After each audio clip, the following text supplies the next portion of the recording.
जी, जैसा कि पुरानी क्लासेस में आप लोगों को पढ़ाया जा चुका है कि भैया maths is the language of physics. यानी भैया फिजिक्स पढ़ने के लिए भैया थोड़ी बहुत मैथ तो जी यहाँ पर आनी चाहिए।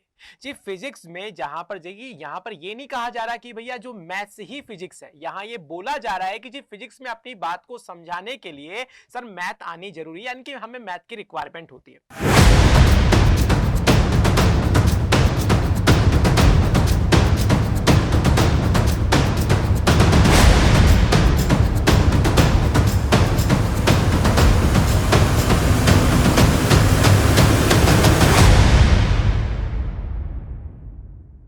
ब्लैक किड एजुकेशन डिफेंस की परीक्षाओं की तैयारी के लिए एक बेहतरीन प्लेटफॉर्म जहां आपको मिलता है हमारे सर्वश्रेष्ठ विशेषज्ञों द्वारा एक सही मार्गदर्शन जो आपको डिफेंस से संबंधित परीक्षा जैसे कि आर्मी, एयरफोर्स, नेवी, पुलिस और अन्य कॉम्पिटिटिव परीक्षाओं के लिए प्रशिक्षित करता है। जी जैसा कि पुरानी क्लासेस में आप लोगों को पढ़ाया जा चुका है कि भैया maths is the language of physics. यानी भैया फिजिक्स पढ़ने के लिए भैया थोड़ी बहुत मैथ तो जी यहाँ पर आनी चाहिए।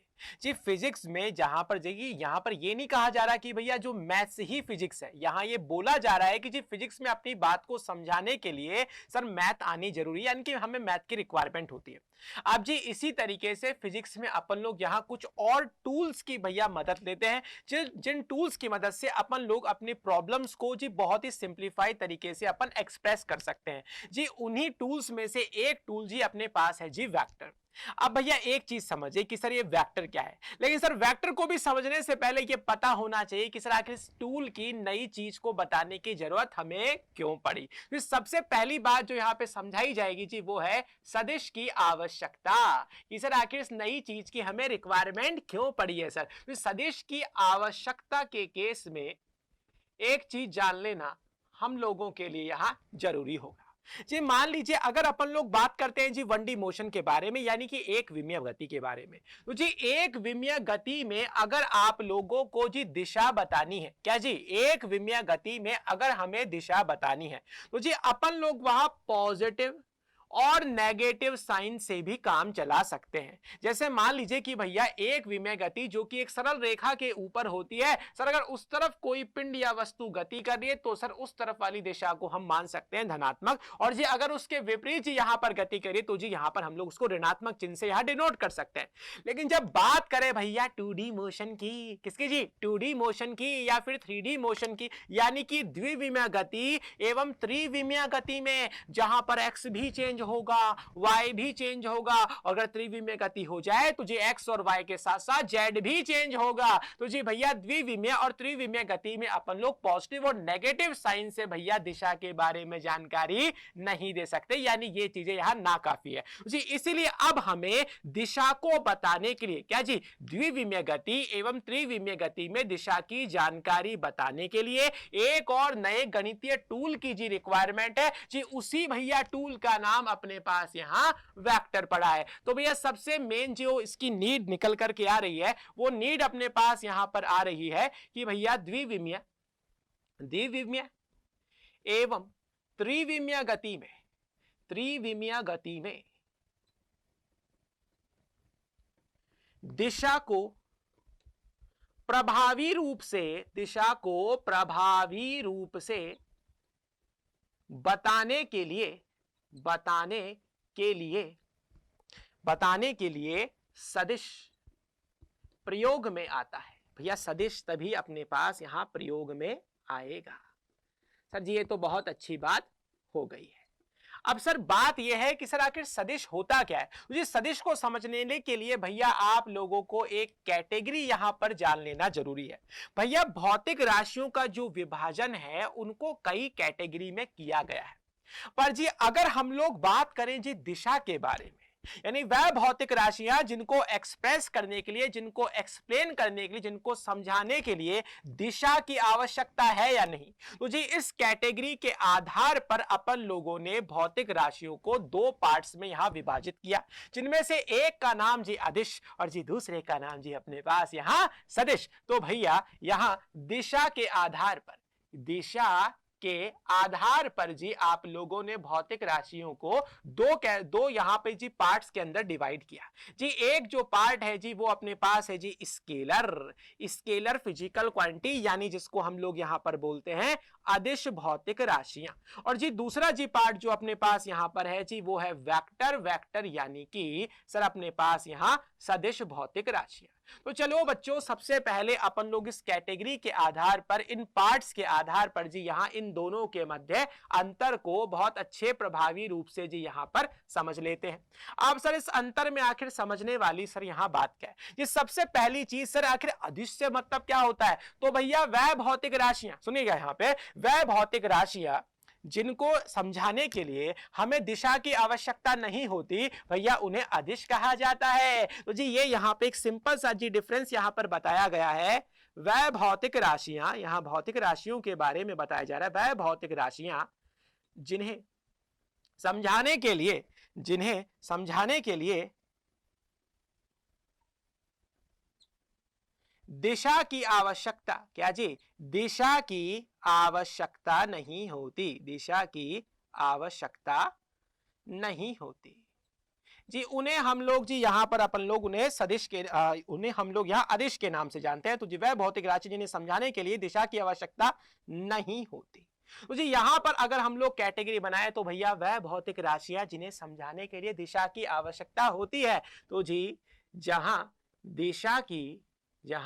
दिशा की आवश्यकता यानी डायरेक्शन बताने की भैया रिक्वायरमेंट होती है, जहां दिशा की आवश्यकता होती है। ठीक है सर जी, ये तो बहुत अच्छी बात है। अब सर कहां आवश्यकता होती है या कहां आवश्यकता नहीं होती, इस चीज को समझ लेने के लिए भैया एग्जांपल्स का जानना यहां पर बहुत जरूरी है जी। अगर हम लोग बात करें जी अदिश भौतिक राशियों के, तो जी जिस प्रकार से हमारे पास समय है, इस समय को समझाने के साथ दिशा की आवश्यकता नहीं होती जी। समय हो गया, अपने पास दूरी हो गई, अपने पास जी मान लीजिए भैया यहां पर चाल हो गई, या जी अपने पास द्रव्यमान हो गया इत्यादि, इन्हें समझाने के लिए, इन्हें एक्सप्लेन करने के लिए भैया दिशा की हमें कोई आवश्यकता नहीं होती, अतः हमें इन्हें अदिश भौतिक राशियां कहते हैं। फिर सर सदिश से क्या मतलब? सर सदिश से मतलब जहां हमें आवश्यकता होती है। तो जी अब चलते हैं जी इसके एग्जांपल्स की तरफ। तो भैया जो उसके एग्जांपल्स हैं वो अपने पास यहां पर हो सकते हैं जी, जैसे अपने पास वेग हो गया जी, अपने पास यहां विस्थापन हो गया जी, अपने पास यहां बल हो गया जी, अपने पास या फिर यहां त्वरण हो गया जी। इस प्रकार से अपन लोगों ने यहां पर एक कैटेगरी के बारे में, यहां पर एक पार्ट्स के बारे में, डिफरेंस के बारे में जी यहां पर हम लोगों ने बात करी। अब चलते हैं जी दूसरे अंतर की तरफ। अब जी दूसरा अंतर क्या है? देखिए भैया, अगर बात करें अदिश भौतिक राशियों की, मान लीजिए कि आप अदिश भौतिक राशि में किसी प्रकार का परिवर्तन लाना चाहते हैं, तो अगर केवल और केवल अगर आप उनके परिमाण में जी यहां पर परिवर्तन ला देंगे तो भैया भौतिक राशियां चेंज हो जाएगी। जैसे मान लीजिए आपको किसी वस्तु का द्रव्यमान यहां चेंज करना है, तो भैया द्रव्यमान चेंज करना है तो भैया उठा करके भैया वहां पर एक भारी वस्तु रख दीजिए, सर द्रव्यमान चेंज हो गया। तो जी यहां पर सिर्फ और सिर्फ यहां पर भैया सिर्फ परिमाण में परिवर्तन करके, सिर्फ परिमाण में परिवर्तन से भौतिक राशियों में परिवर्तन आ जाता है। सिर्फ परिमाण में परिवर्तन से भौतिक राशि में परिवर्तन, चेंज आ जाता है। ठीक है सर, यहां पे जी अपनी बात हम लोग कंप्लीट कर चुके। अब जी बात करते हैं जी अपने पास दूसरे नंबर के डिफरेंस यानी कि सदिश के बारे में।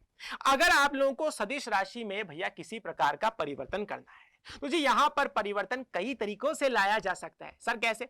या तो आप परिमाण में यहां चेंज करेंगे, या तो सिर्फ और सिर्फ परिमाण में भैया चेंज कर दीजिए तो भी आपकी राशियां चेंज, या फिर भैया आप लोग सिर्फ और सिर्फ यहां पर दिशा में चेंज करेंगे तो भी भैया ये चेंज, या फिर भैया परिमाण और दिशा इन दोनों में चेंज के आधार पर भी आप अपनी सदिश भौतिक राशियों को भैया यहां चेंज कर सकते हैं जी। बहुत अच्छी बात है।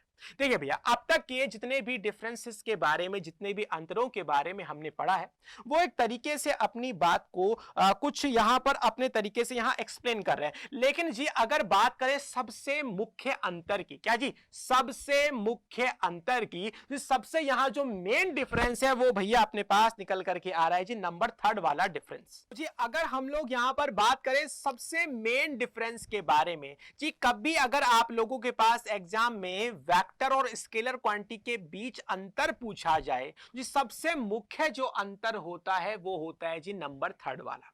अब सर आखिर ये अंतर क्या है भैया? अगर बात करें यहां अदिश और अपनी सदिश राशियों की, तो सर भैया यहां पे ये जान लेना जरूरी है कि जो अदिश भौतिक राशियां हैं, क्या जी, जो अपने पास अदिश भौतिक राशियां हैं, वह सदिश योग के नियम का पालन नहीं करती जी। ये अपने पास यहां सबसे इंपॉर्टेंट भैया अंतर निकल करके आया है कि जो अदिश भौतिक राशियां हैं भैया, वो सदिश योग के नियमों का पालन नहीं करती, जबकि अपने पास जो सदिश भौतिक राशियां हैं सर, ये सदिश योग का पालन करती है।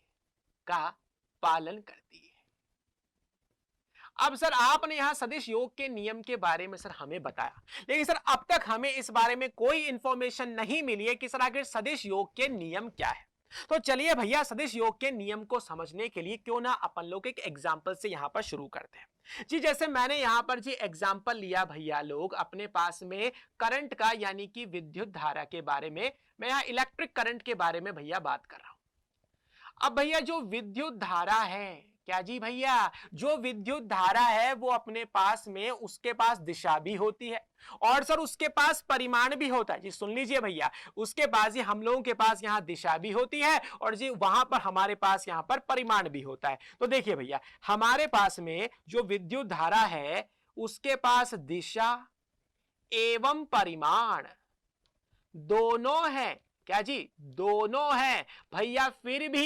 फिर भी ये एक सदिश राशि नहीं है। सर ये आप कितनी अजीब बात बोल रहे हैं, एक भौतिक राशि जिसके पास परिमाण भी है और जी दिशा भी है, और जी फिर भी सर आप हमें यहां समझा रहे हैं कि भैया फिर भी वो सदिश राशि नहीं है। पर यहां लिखना पड़ेगा भैया, फिर भी यह एक अदिश राशि, फिर भी यह अदिश राशि है, यानी स्केलर क्वांटिटी। अब जी क्वेश्चन यहां पर भैया उठता है कि सर आखिर परिमाण और दिशा के बावजूद भी सर ये अदिश कैसी हो गई। तो चलिए भैया एक छोटे से डेमोन्स्ट्रेशन से यहां बात समझते हैं जी। मान लीजिए अगर आप लोगों के पास यहां पर 3 एम्पियर की धारा आ रही और जी यहां पर जी आपके पास 2 एम्पियर की धारा आ रही, सर जी किसी संधि बिंदु पर आकर के मिल गई, तो जी एक्सपेरिमेंटली भैया चेक किया गया कि अब जो संधि बिंदु पर मिलने के बाद भैया जो टोटल जो धारा यहां निकल करके आएगी सर कितनी होगी भैया, वो 5 एम्पियर होगी।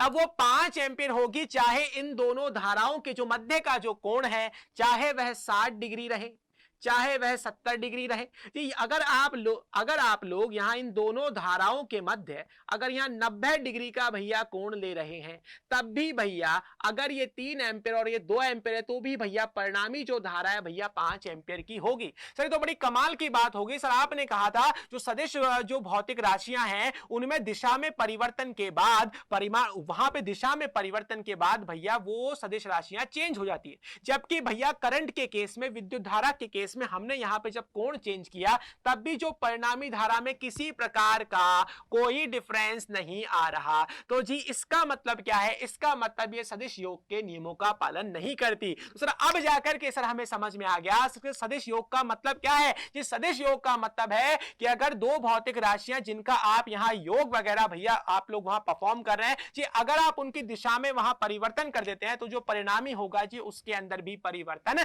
आना चाहिए। जी इस प्रकार से हमारे पास विद्युत धारा एक सदिश राशि नहीं होती। जबकि सर अगर हम लोग बात करें सर बल के बारे में, क्या जी हम लोग अगर यहां पर जी डिस्कशन करते हैं जी फोर्स के बारे में, जब हम लोग यहां फोर्स के बारे में भैया समझा रहे हैं, जैसे मान लीजिए भैया इस बिंदु पर 5 न्यूटन का फोर्स सर यहां से लगा और सर 3 न्यूटन का फोर्स सर उसके एकदम ऑपोजिट डायरेक्शन से भैया यहां पर लगा है। अब जो हमारे पास यहाँ पर जो नेट फोर्स आएगा सर वो मात्र 2 न्यूटन का होगा। पर जी अगर यहीं पर अगर मैं इन दोनों बलों की दिशा में भैया परिवर्तन कर देता हूं, जैसे भैया यहां लग रहा है 5 न्यूटन और जी इसी दिशा में क्या जी इसी दिशा में अगर 3 न्यूटन का अगर आप लोगों के पास में बल लगा दिया जाए तो भैया अब जो आपके पास कुल बल निकल करके आएगा वो आएगा जी 8 न्यूटन का। तो सर यहीं से हमें पता लग रहा है कि सर बल एक सदिश राशि था। क्यों? क्योंकि भैया ये जो बल है वो सदिश योग के नियमों का पालन करता है। सर कैसे करता है कि सर अगर आपने यहाँ पे दिशा में परिवर्तन कर दिया तो जो परिणामी की जो वैल्यू आएगी भैया उसमें भी परिवर्तन आएगा, जबकि विद्युत धारा के केस में ऐसा नहीं था।